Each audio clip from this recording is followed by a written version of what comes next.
السلام علیکم محترمو مسلمانانو وروڼو. د الله تعالی یو ډېر عظیم احسان دی په ما او تاسو او تمامو مؤمنانو مسلمانانو باندې. د رمضان المبارک یو برکتونو والا میاشت را روانه ده. الله تعالی د ما او تاسو او تمام مؤمنان مسلمانان د میاشتې ته ورسوي او بیا د الله تعالی دا په ما او تاسو باندې په خیر خیریت سره تیره کړي. مسلمانانو وروڼو، رمضان المبارک کې د قرآن مجید د تلاوت اهتمام پکار دی چې پابندۍ سره موږ او تاسو د قرآن مجید تلاوت وکړو. او نارینه او زنانه چا قرآن مجید په ناظره باندې ختم کړي، پکار دی چې د قرآن مجید 2 او یا 3 ختمونه لازم وکړي. رس کې یوه سپاره یا یوه نیمه سپاره وي نو ډېر په اسانه باندې رسول شي، یا 2-3 ختمونه نه، کم از کم چې یو ختم خو هر کس لازم وکړي. دین علاوه د تراویح اهتمام منګه او تاسو پابندۍ سره وکړو. تراویح منګه لازم وکړو. دې سره منګه او تاسو نفلونه وکړو.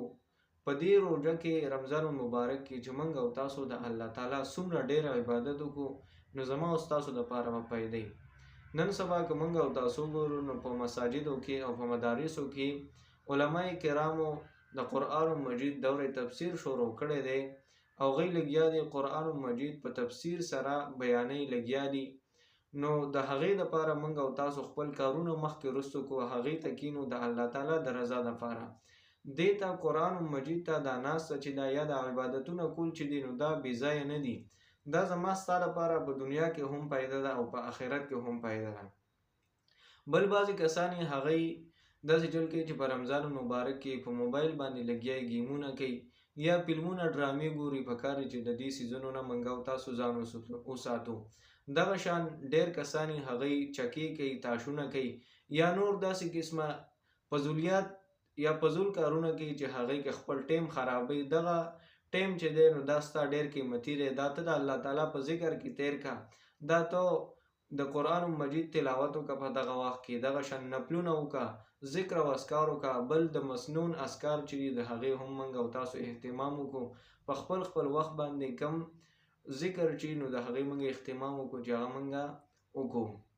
مسلمانانو وروڼو، رمضان المبارک چې دی نو زما ستا دپاره دا یو غنیمت دی.